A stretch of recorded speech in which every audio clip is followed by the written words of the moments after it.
Assalamualaikum warahmatullahi wabarakatuh. Kali ini kita akan membahas salah satu penurunan atau pemanfaatan dari persamaan Bernoulli ya. Salah satunya yaitu aliran yang melalui sebuah lubang, entah itu lubang dari sebuah tangki ataupun tandon air dan segala macamnya ya. Nah, definisinya seperti ini ya.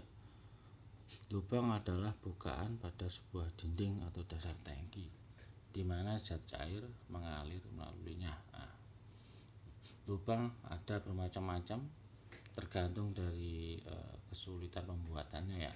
Ada segi 4, segitiga maupun lingkaran ya. Nah, berdasarkan ukurannya dibedakan menjadi lubang kecil dan lubang besar ya.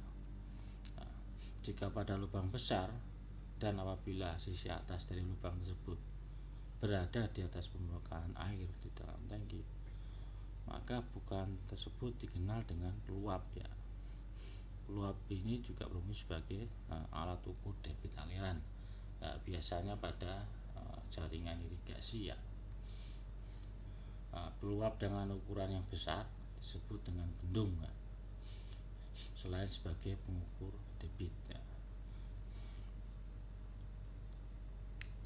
Nah, ini salah satu contoh lubang dalam sebuah tangki ya.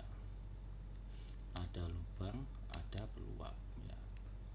Kedalaman zat cair di sebelah hulu diukur dari sumbu lubang tersebut ya dengan tinggi energi head ya. Ini sumbu lubangnya ya. Pada aliran lubang atau peluap, tinggi energi bisa konstan atau berubah karena adanya aliran keluar ya. Apabila energi konstan, maka aliran adalah steady atau bisa dikatakan dengan kecepatannya stabil ya. Sedangkan jika energinya berubah, maka aliran bisa disebut dengan aliran unsteady atau tak mantap ya.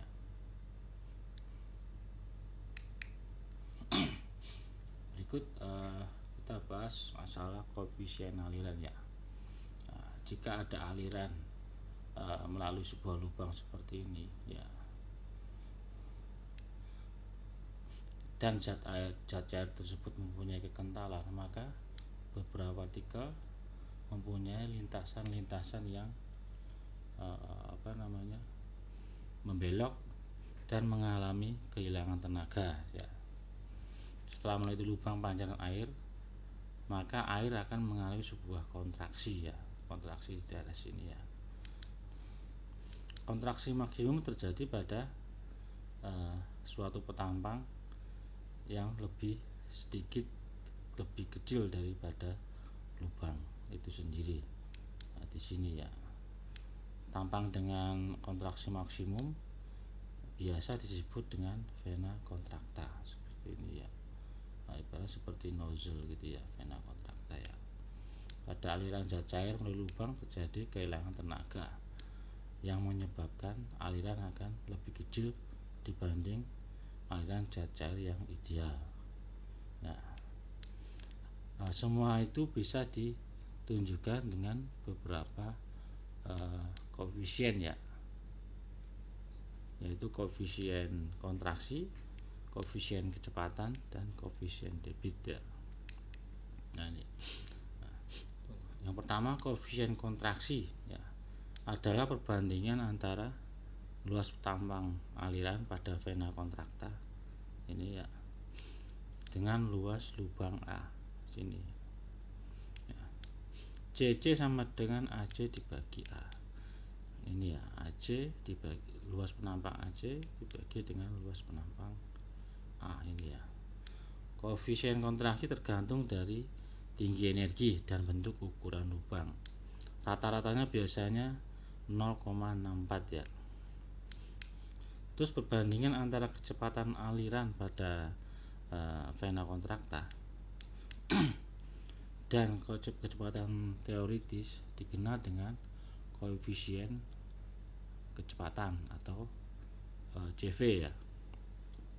Nilai koefisien juga tergantung pada bentuk sisi lubang, apakah lubang itu tajam atau dibulatkan atau dikasih ron ya, dan tinggi energinya. Sedangkan nilai rata-ratanya biasanya 0,97 ya.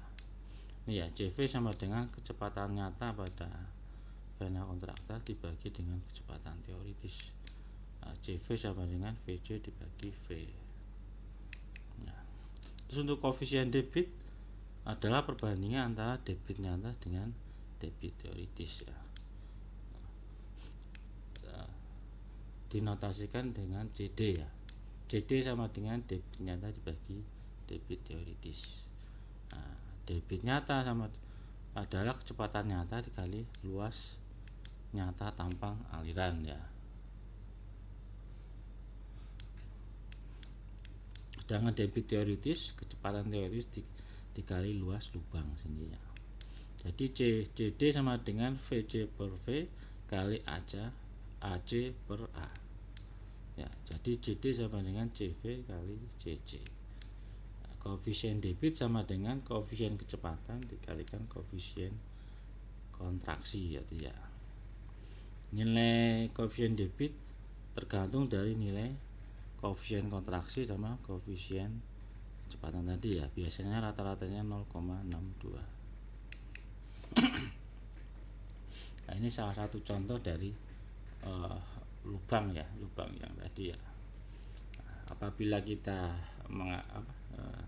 merujuk ke persamaan Bernoulli, maka bisa diturunkan persamaannya seperti ini ya. Nah, kecepatan di titik 1 sebelah sini sama dengan 0 dan tekanan di titik 1 dan 2 atau C di sini adalah tekanan atmosfer ya. Jadi Z1 sama dengan Z2 ditambah V2 kuadrat dibagi 2G. Nah, maka didapatkan V2 sama dengan akar 2GH ya. Ini ya. V2 kuadrat sama dengan 2G kali Z1 min Z2 sama dengan 2GH ya, perbandingan antara ketinggiannya ya. Ya, rumus tersebut menunjukkan kecepatan aliran teoritis pada zat cair ideal.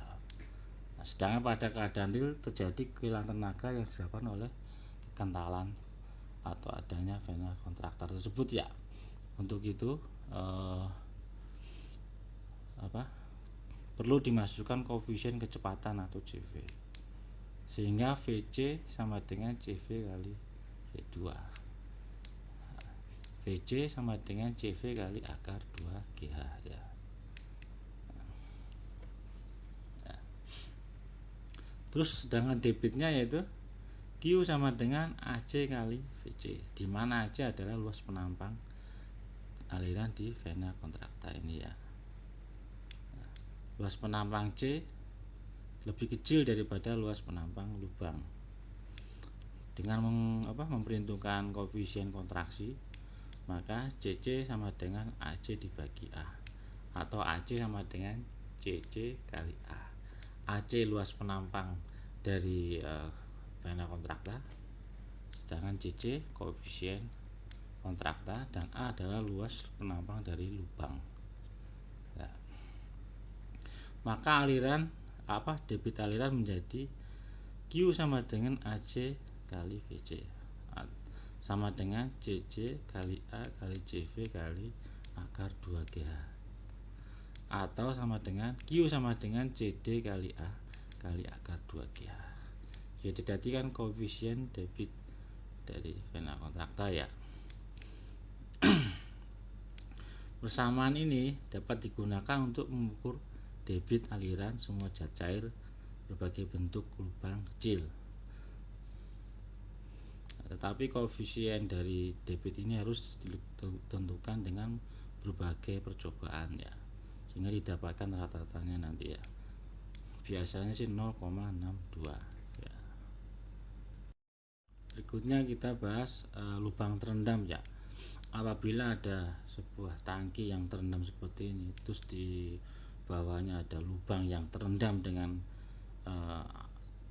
fluida lain, maka persamaannya akan menjadi seperti ini ya. Lubang terendam di mana elevasi permukaan zat cair di sebelah hulu di sini dan sebelah hilir terhadap sumbu lubang adalah H1 dan H2 dengan persamaan Bernoulli antara titik 1 dan titik 2 pada sumbu lubang, maka kita ketahui Z1 sama dengan di sini ya, sama dengan Z2. Sedangkan V1 di sini sama dengan 0 ya. Nah, P1 bagi gamma atau H1, terus P2 dibagi gamma atau H2 di sini ya. Ada H1, ada H2. Maka samanya H1 ditambah 0 sama dengan H2 ditambah V2 kuadrat dibagi 2G. Nah, di sini kan yang ini V1-nya kan 0. Jadi H1 sama dengan H2 ditambah tinggi kecepatan V2 kuadrat bagi 2G. Sehingga V2 sama dengan akar 2G dikali H1 min H2. Nah, terus debit nyata aliran melalui lubang adalah Q sama dengan CD kali A kali 2G kali akar 2G kali H1 min H2. CD itu nanti kan koefisien debit itu sendiri ya. Atau Q sama dengan CD kali A kali akar 2GH. Ya. Untuk koefisien kontraksi dan koefisien debit pada lubang terendam dapat dianggap sama dengan lubang yang bebas ya. Terus ini ada lubang besar ya. Apabila terdapat lubang besar dengan bentuk segi 4 dengan lebar B dan tinggi D yang melewatkan debit aliran secara bebas ke udara luar atau atmosfer ya. Elevasi permukaan zat cair dalam kolam adalah konstan sebesar H dari sumbu lubang sini ya.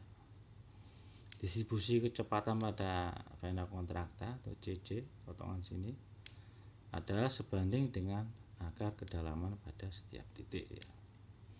Nah, debit aliran melalui lubang dapat dihitung dengan memandang aliran pada suatu elemen kecil di sini ya, dengan lebar B dan tinggi air yang berada pada kedalaman H dalam permukaan zat cair sini ya.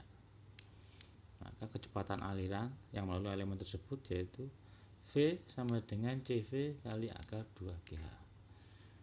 Kecepatan sama dengan koefisien kecepatan kali akar 2GH.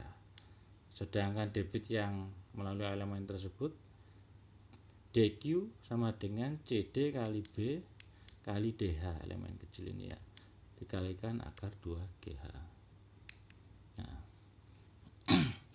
untuk mendapatkan debit aliran melalui lubang, maka persamaan tersebut harus kita integrasikan dengan batas H1 sampai H2, H1 sini sampai H2 ya.